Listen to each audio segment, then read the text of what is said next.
शिवसेनेचे पक्षप्रमुख आदरणीय उद्धव ठाकरेजी, व्यासपीठावरील शिवसेनेचे सर्व मान्यवर नेते आणि या शिवसेनेच्या बालेकिल्ल्यात जमलेले सर्व संभाजीनगरचे शिवसैनिक बंधू भगिनी आणि मातांनो, आज सकाळपासून माननीय उद्धवजी संभाजीनगर जिल्ह्यामध्ये अनेक भागात फिरून आले, सभा घेतल्या, जनसंवाद केला.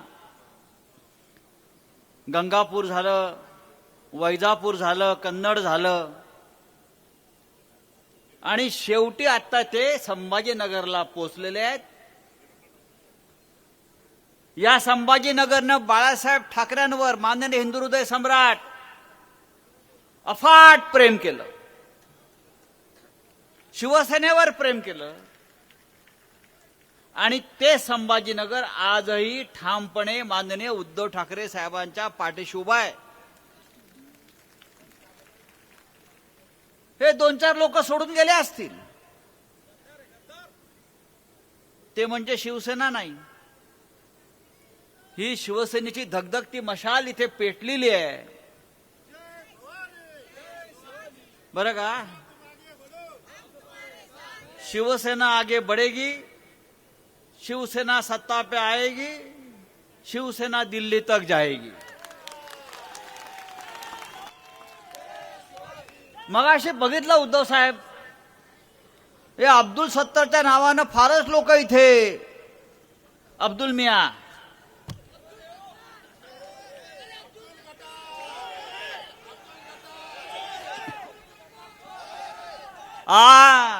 आता हा चोर पुढल्या 4 महिन्यात जेलमध्ये गेल्याशिवाय राहणार नाही. या महाराष्ट्रामध्ये आपलं सरकार येईल, दिल्लीमध्ये आपलं सरकार येईल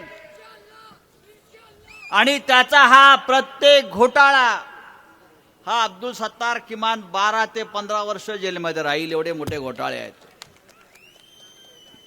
पण काय झाले, आता घोटाळा करायचा आणि भारतीय जनता पक्षात जायचं. घोटाळा करने का जाने का भारतीय जनता पार्टी में. एक नवीन नारा आलेला आहे, नवीन नारा, नवीन घोषणा. भ्रष्टाचाराचा एकच नारा, तुरुंगापेक्षा भाजप बरा.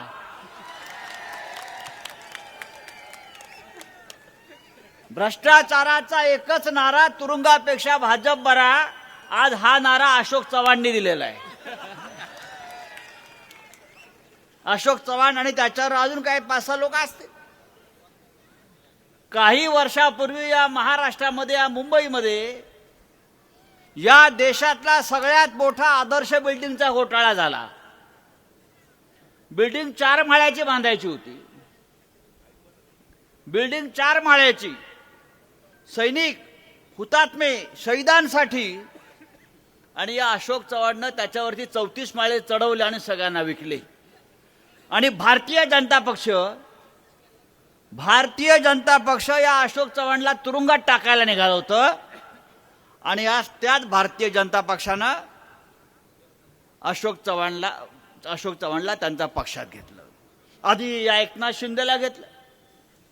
सिंचन घोटाळा 70,000 कोटी मोदी सांगतात आणि 24 तासात अजित पवार भारतीय जनता पक्षात. म्हणजे या भारतीय जनता पक्षाला विस्मरणाचा रोग झालाय, आठवत नाही आपण आधी काय बोललो होतो, आधी काय केलं होतं, आधी कोणतं आंदोलन केलं होतं, कोणाला भ्रष्टाचारी म्हणालो होतो.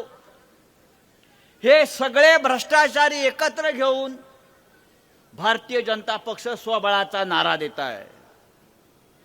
पण तुम्हाला मी आता, उद्धवजीने मगाशी मला एक छान गमतीशीर गोष्ट ऐकवली. एक 2-3 वर्षापूर्वी नरेंद्र मोदी आणि अशोक चव्हाण किती भ्रष्टाचारी आहे हे नांदेडला येऊन सांगितलं. देवेंद्र फडणवीस सांगत होता अशोक चव्हाण किती भ्रष्टाचारी आहे, हे जरा आपण ऐका. मुख्यमंत्री फडणवीसांनी अशोक चव्हाणांवर काय टीका केली आहे पाहूयात. वहां महाराष्ट्र में इन लोगों ने किस तरह एक आदर्श सोसाइटी बनाने की कोशिश की थी, शहीदों के परिवार को धोखा दिया था। इससे तो नांदेड़ और पूरा भारत भली भांति परिचित है। आप जानते हैं ना वो कौन है? पता है? अशोकराव चव्हाणांना इतके वेळा मंत्री बनवलं, मुख्यमंत्री बनवलं, इतके वेळा संधी दिली, पण मला सांगा या नांदेड शहराचा चेहरा आणि या नांदेड जिल्ह्याचा चेहरा ते बदलवू शकले का? या ठिकाणी विकास करू शकले का? बंधू भगिनींनो, ते याकरता विकास करू शकत नाही याचं कारण तुम्ही बघा, ते लीडर नाही आहेत. अशोकराव लीडर नाही आहेत, अशोकराव डीलर आहेत. तुम्ही बघा, रॉकेल पासनं तर पेट्रोल पंपापर्यंत डीलरशिप कोणाची, मोटरसायकल पासनं मोटर गाडीपर्यंत डीलरशिप कोणाची, सगळी डीलरशिप त्यांची. हे डीलर आहेत, हे लीडर नाही आहेत. या नांदेडला लीडरची गरज आहे आणि या ठिकाणी लीडर म्हणून प्रताप पाटील चिखलीकरांना मैदानामध्ये आपण उतरवलाय. मला विश्वास आहे आता नांदेडला या ठिकाणी लीडर दिल्याशिवाय आपण राहणार नाही. हा ऐकलं? हा म्हणजे घसा फाटेपर्यंत त्यांच्या भ्रष्टाचारावर बोलणारे हे लोक आता त्यांची चाटतायत. चाटकला सुरू केला. आमच्याकडले 40 घेतले भ्रष्टाचारी, अजितदादाचे 40, आता काँग्रेसचे 5-10, हा भारतीय जनता पक्ष. उद्या मला तरी असं वाटतंय की राष्ट्रीय स्वयंसेवक संघाच्या शाखा काँग्रेसच्या कार्यालयामध्ये भरतील. हे चित्र आपल्याला बदलायचं आहे. या महाराष्ट्रामध्ये ज्या पद्धतीनं गुंडगिरी, भ्रष्टाचार, चोऱ्या माऱ्या, दरोडेखोरी करणाऱ्यांचं राज्य आलेलं आहे आणि महाराष्ट्राची बदनामी सर्व स्तरावर सुरू आहे.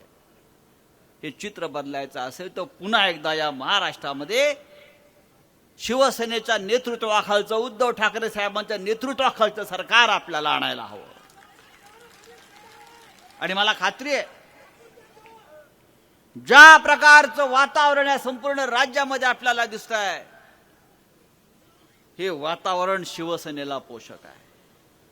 हे वातावरण एकच सांगतो उद्धव साहेब, आता जेव्हा आपलं सरकार येईल तेव्हा कोणाला दया माया नाही. हे लोक येतील, माफी मागतील, साहेब माफ करा, चुकलो, आता होणार नाही. आता हे पापी भ्रष्टाचारी गद्दार आपल्या दारात उभे राहता कामा नये, त्यांची हिंमत होता कामा नये. आणि खैरे साहेब, माननीय अंबादासजी दानवे असतील, आपले सगळे जे जे इथून गेले त्या मराठवाड्यातून, ज्या दिवशी माननीय उद्धव साहेब या राज्याच्या मुख्यमंत्री पदाची शपथ घेतील तेव्हा ह्यांना रस्त्यावर आणून काय करायचं हे ही जनता निर्णय घेईल. या गद्दारांविषयी बोलतोय मी. लोकांच्या मनातला संताप, लोकांच्या मनातला राग, लोकांच्या मनातला चीड या गद्दारांविषयी आम्हाला जागोजाग दिसते. आणि खास करून या संभाजीनगरात झालेली गद्दारी ही आमच्या जिवारी लागलेली आहे. ज्या औरंगजेबाच्या या कबरी समोर, थडग्या समोर जे गुडघे टेकतात त्यांच्याबरोबर आपण गेलात, काही असेल. पण एक सांगतो, ही पवित्र भूमी आहे, ही हिंदुत्वाची भूमी आहे, ही स्वाभिमानी जनतेची भूमी आहे. आणि या भूमीतून कायम बाळासाहेब ठाकरेंनी महाराष्ट्राला साथ घातलेली आहे. हे संभाजीनगर स्वस्थ बसणार नाही, हा मराठवाडा स्वस्थ बसणार नाही. आणि म्हणून आज माननीय उद्धव साहेबांचं स्वागत ज्या पद्धतीनं या मराठवाड्यात पुन्हा एकदा झालेलं आहे, त्यातून एक स्पष्ट आहे, मराठवाड्यावरती, प्रत्येक जिल्ह्यावरती, प्रत्येक लोकसभा मतदारसंघावरती, प्रत्येक विधानसभा मतदारसंघावरती शिवसेनेचाच भगवा झेंडा फडकेल. आणि पुन्हा एकदा तीच शिवसेना, तीच मशाल ही ज्वलंत पद्धतीनं तळपून उजळून निघेल. इतकंच मी सांगतो आणि आपली रजा घेतो. आपल्याला माननीय उद्धवजींचं विचार ऐकायचे आहेत आणि त्यांच्या विचाराच्या मार्गावरून आपल्याला पुढे जायचं आहे. जय हिंद, जय महाराष्ट्र.